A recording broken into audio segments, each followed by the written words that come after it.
Because they don't have it over there. They have it over there last week. Uh-huh. And I think that he has some kind of obligation for Rabbi next year over there. Uh-huh. Okay. You on 37B. Let's take a look. 37B3.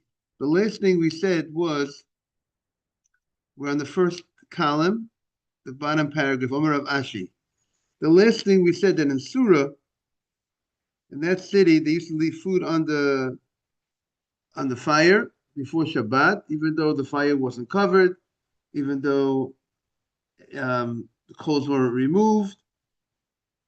And they said that Rav Nachman bar Yitzchak, who was a very pious man, even he was lenient, and therefore that they wanted to say that those rabbis there wanted to say you could look at with Rav Yos, it was Rav Chia Barabba who asked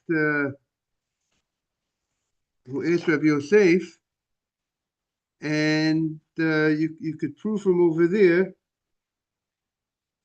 Who was the rabbis over there? No, so it was Abaye who asked Rabbi Yosef, and Rabbi Yosef now says, in Surah, in that big city in Surah, they had the great Rav Nachman bar Yitzchak, who was, and he wasn't, even though he was so pious, a pious person goes above the letter of the law, and even he was not strict when leaving food on the fire. And two possibilities: either the fire was fully cooked, but before Shabbat, but it was, even though it's getting better as it was cooking, he wasn't afraid that maybe you're going to stoke it, or he held like Hananya that even if it was 50% cooked before the Shabbat, you could already leave it on the fire. You're not afraid. And according to the first opinion, that maybe it was fully cooked. So the chiddush is he holds if it's fully cooked, even if it's being enhanced, it's mistamik v'yafalo, even though it's being enhanced like a cholent, you can still leave it on before Shabbat. As you know, the halacha seems to be either you could be lenient like Hananya, 50% cooked before Shabbat, you can leave it on, but if you're strict like the Chachamim, it has to be fully cooked and deteriorating, getting worse, not getting better. So Amar Rav Ashi says, Kamina Kamed Rav Huna. I was in front of Rav Huna. They left like these sardines on the fire before Shabbat, and he ate it. This was made of, it was fish mixed with flour and cooked in its oil, the oil of the fish, and they allowed you to eat it before Shabbat. Sorry, they allowed to eat it on the Shabbat, even though you left it on a open fire. Now why? And I said, and they allowed you to eat it. Now, V'lo I didn't know what's the reason why they ate it. I see the fact. The fact is they ate this sardine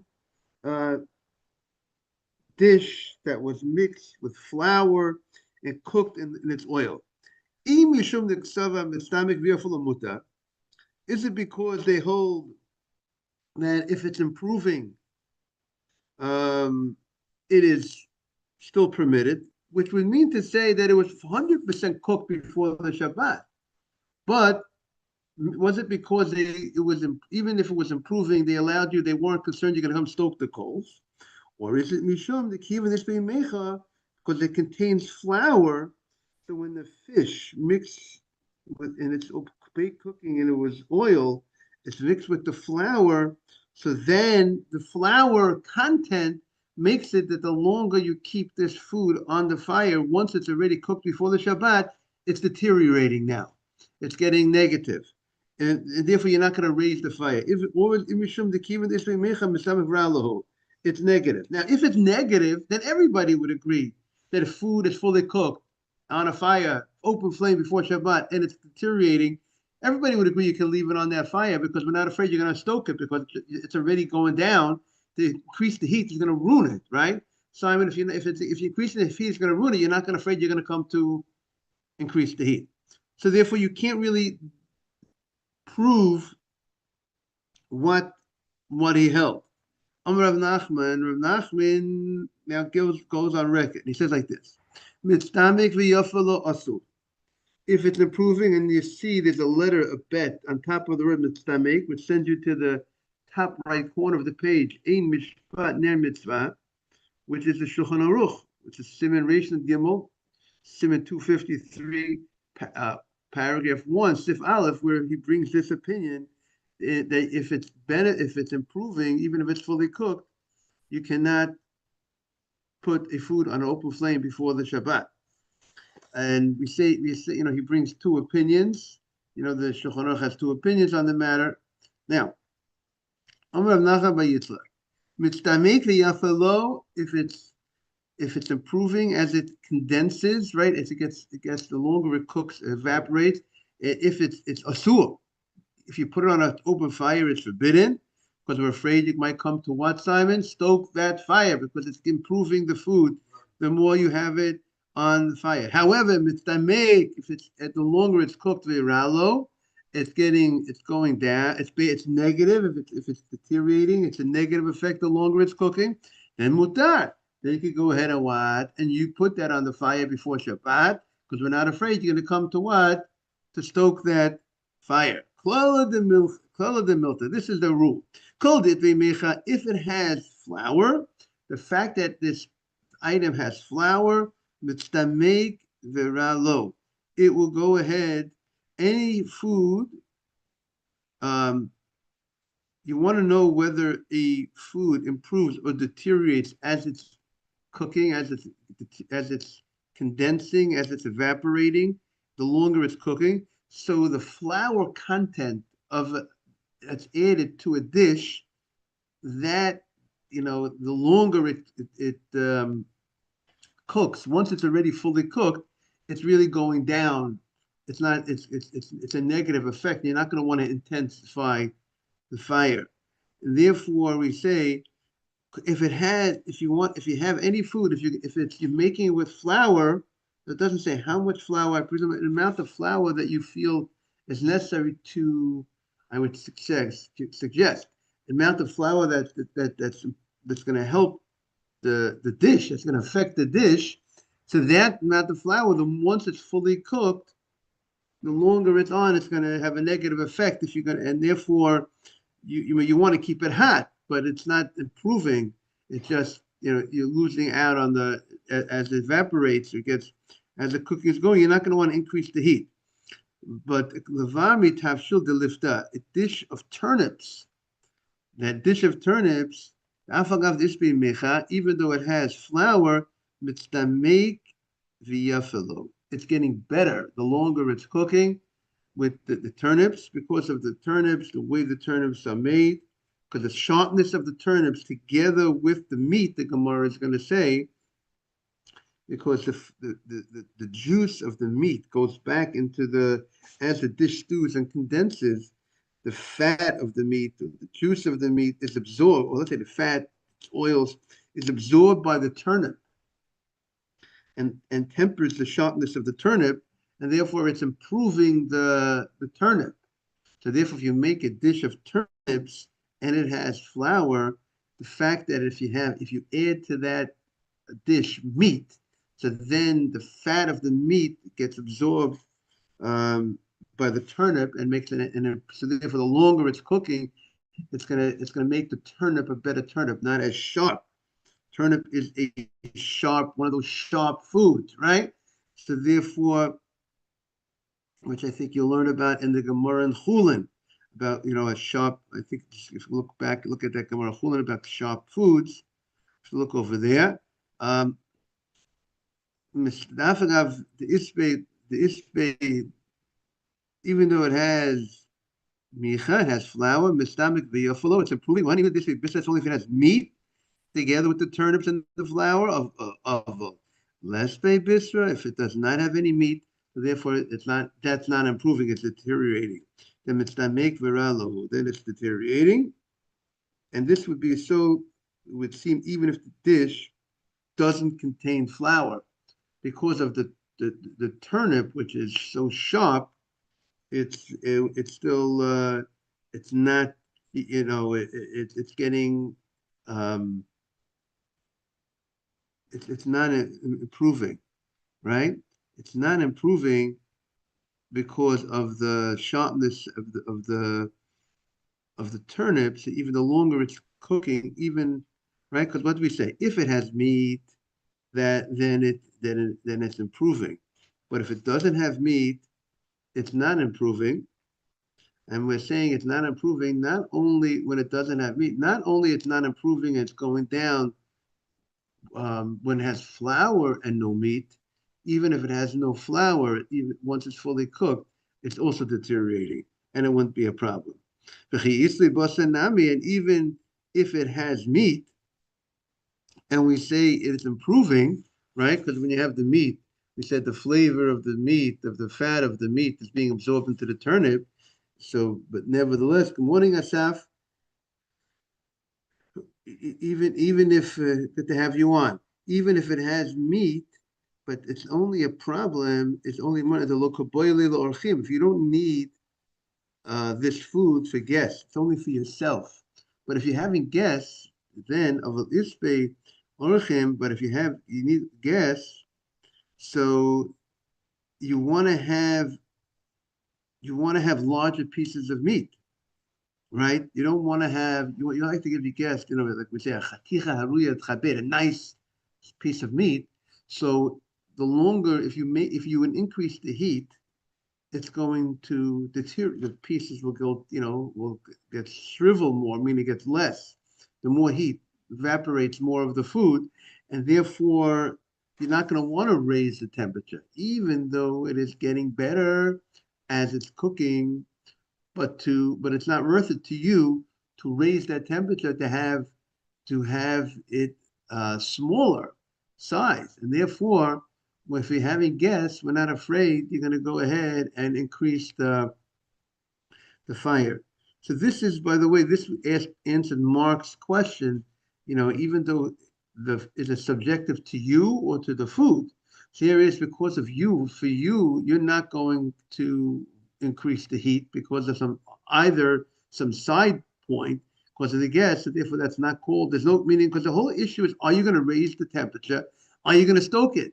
But here you have a reason why your hands are tied that you're not going to stoke it, even though it's improving, because you want to have a larger piece for the people.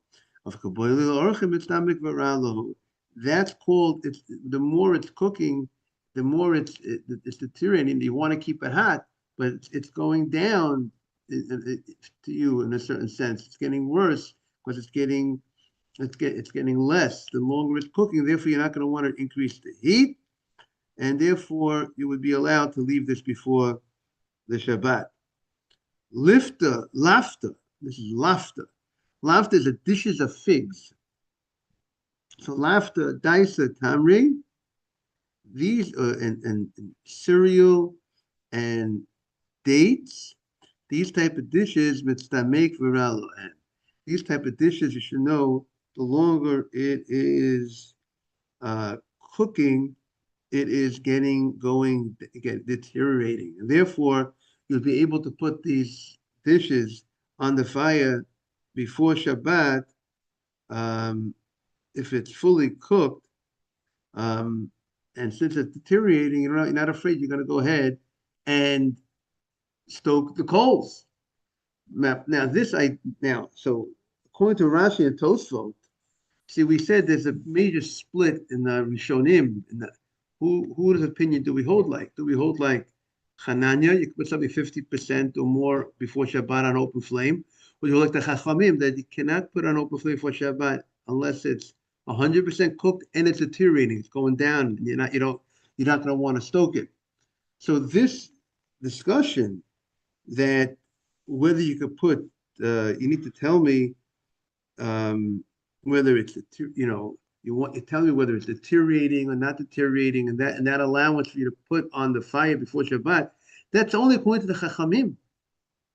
That's only according to the Chachamim who say that you can't put something that's 50% on a fire before Shabbat. But if you hold like the Hananya that says you could put something that's 50% or more on a flame, it's definitely improving. It's only 50% cooked, and yet he holds you could put it on the flame, so we don't have to worry. They're according to him, it's not nothing to do with, doesn't make a difference what food you're dealing with. Before Shabbat, if it's 50% cooked or more, you can leave it on open flame. So that's so. So this whole discussion that we just had would only be true, but when you have to be concerned, you have to know, is it improving, not improving? That's only if we're talking about a food that's fully cooked, and that's only according to the opinion of the Chachamim. So the fact that the Gemara discusses, you know, this, that opinion in detail, that, if it's getting improving, it's not improving, different foods, that might lend itself to show that the law follows the Chacham's opinion, because if it's not the opinion, then we didn't have to discuss it so much. But on the other hand, you could say the Gemara is just saying, according to those opinions, that's according to Chachamim, that's what would come out. So whatever you cook, you have to consider what's going to be the rules applying for that. Right. So according to the Chachamim, that's I'm not going to do this. I'm not going to cook this. I'm not going to cook this. I'm going to cook only things that could be. Right. If I want to leave it on an open flame, Simon. If I don't leave it on open flame, no problem. I cover it if it's fully cooked before Shabbat, even if it's not fully cooked before Shabbat. Whatever level it's in, if I cover the flame before the Shabbat, I can put any food on top of that blech. On top of that blech, because why? Because I do it before the Shabbat, and I'm not gonna move it around until it's fully cooked. I'm going hands off. I put it on top of the blech before Shabbat. I'm good. It doesn't make a difference any food. That's the common custom, right? Is that what they do by? But the food is cooked before, by Shabbat. But now the food is cooked before Shabbat. Now is the food? Do the people put it on a blech, a hot warmer? What is it? Right. But do the people put it on an open fire? Do people leave food on an open fire? That is a discussion of the Gemara. On an open fire before Shabbat, am I allowed to leave food on an open fire before Shabbat? That's the question, son. Now, you've been in people's homes. Do you see people leave food on Friday night on an open fire before Shabbat? Oh, they want it to observe Shabbat, of course not. Of course not, right? So what is it on? It's on a hot tray, hot plate, right? But the Gemara is saying there is an opinion, Hananya, that actually allows. We're more strict, like you're saying. I mean, but actually allows a person to go ahead and place food before Shabbat if it's 50% cooked on an open fire, and leave it on the open fire. That's a leniency. That's his leniency, right?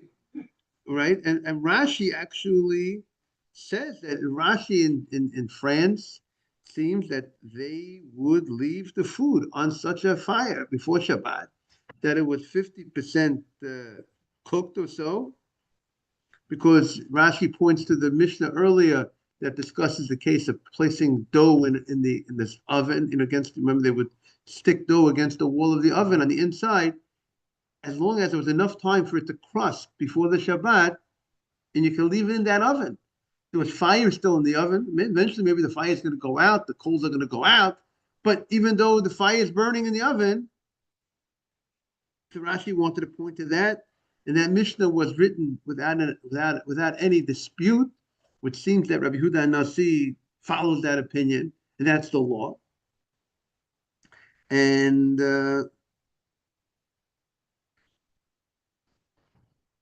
also Rav Sheshet said in the name of Rabbi Yochanan that our Mishnah is talking about when it says the coals have to be raked, have to be removed. That's only if you want to put something back into on top. But if you took chazara, to put something on the Shabbat back, there can't be any fire exposed. Then it looks like cooking. But regarding before Shabbat, even if it's on a fire, as long as it is more than 50% cooked. And all the Amoraim that forbade it, they hold like the Chachamim. So that's Rashi's opinion and Tosaf's opinion. But we said also the Rif and the Rambam two great, meaning Rashi and Tosfot are the Ashkenazic side of things. Are the Ashkenazic poskim, and therefore the Ramah, the Ashkenaz rabbi, actually says that the law for the Ashkenazim would follow the more lenient opinion. But however, the Shulchan Aruch seems to go the Beit Yosef that the more main opinion is the Rif and the Rambam, which is more strict.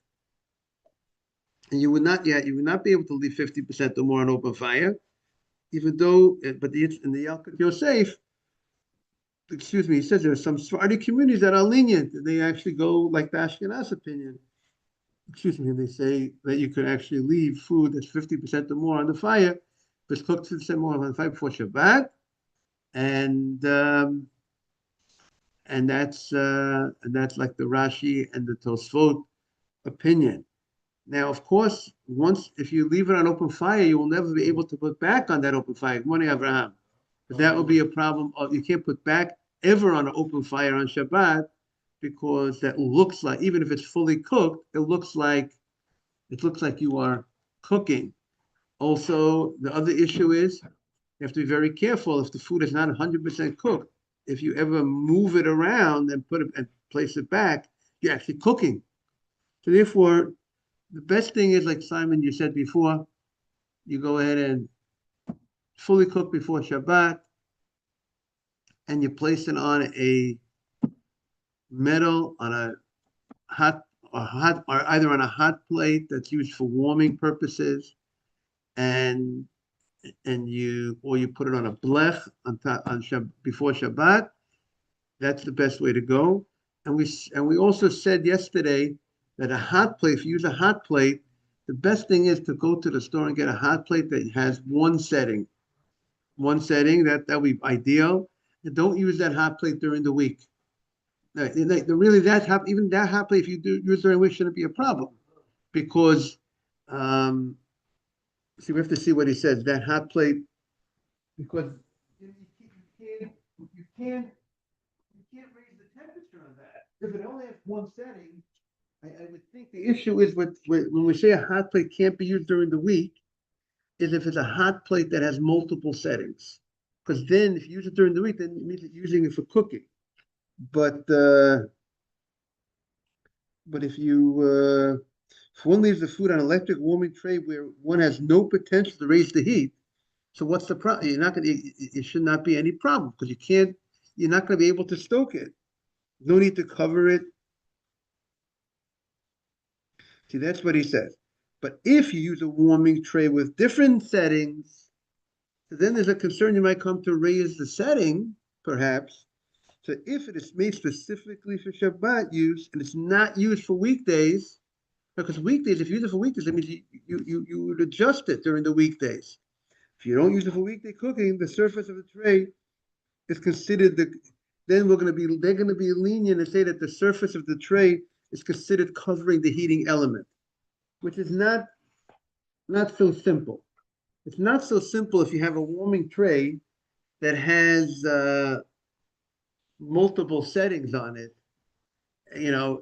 What I would say in such a thing, Simon, is that if a person is using a warming tray that has multiple settings, level 1, level 2, higher levels, I would say if they want to put food on that before Shabbat, they should go ahead and cover the dials, cover the setting. But I think what people do is many people put a piece of aluminum foil on top of the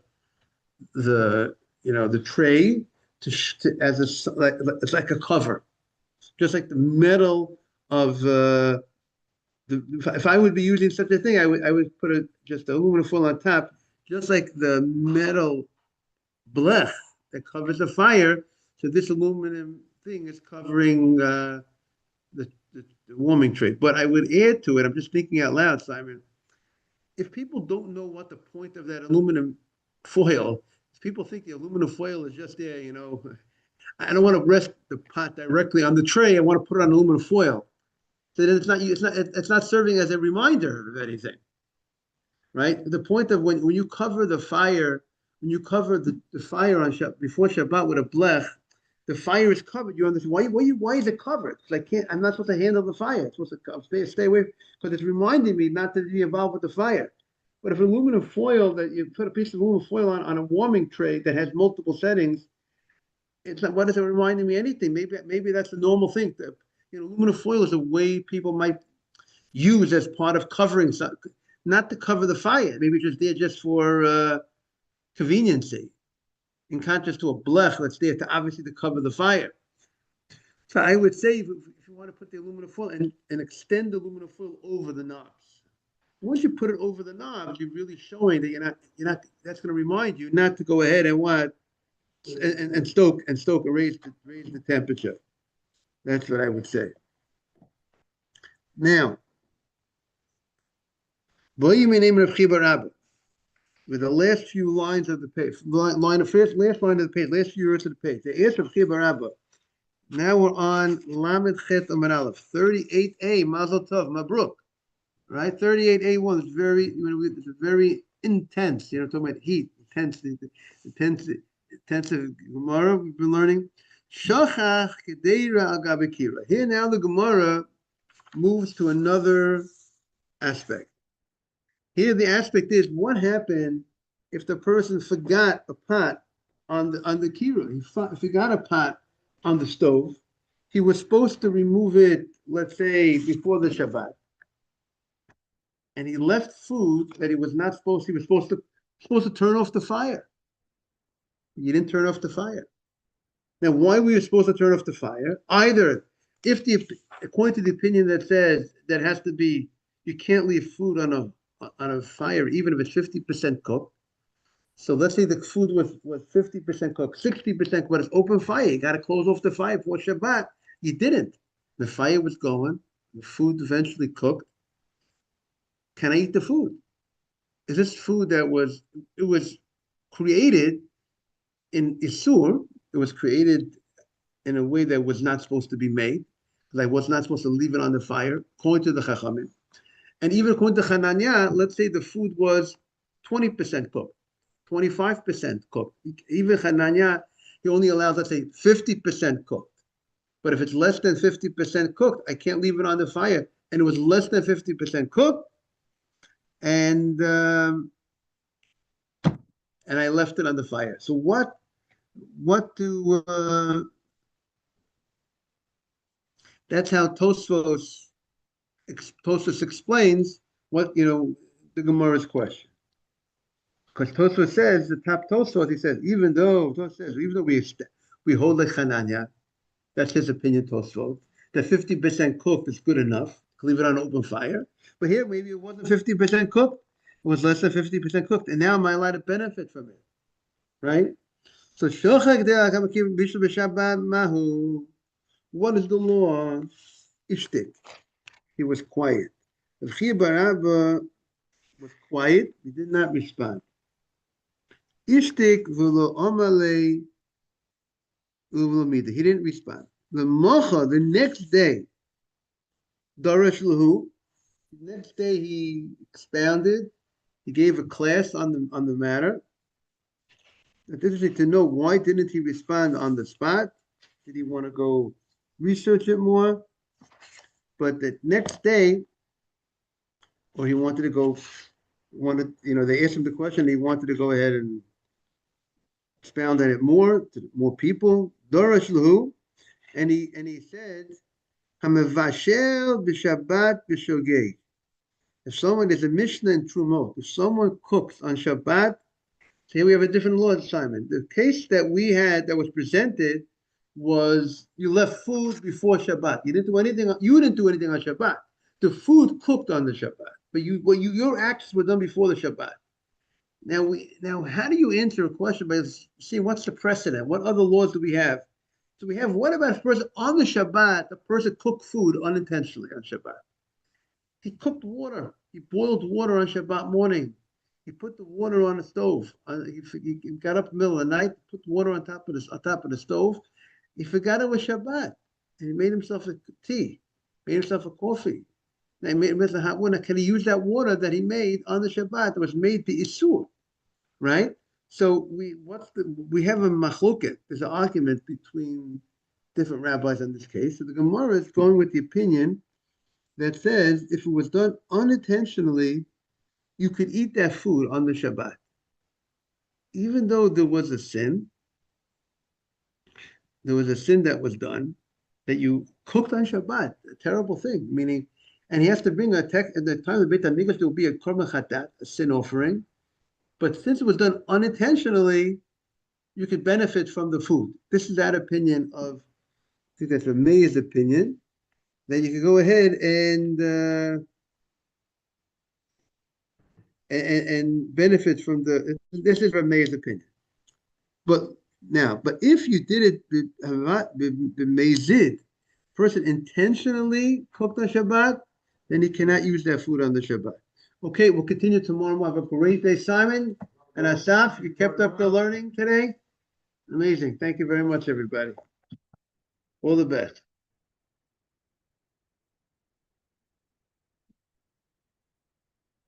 Simon, it's getting clearer, the laws with the food.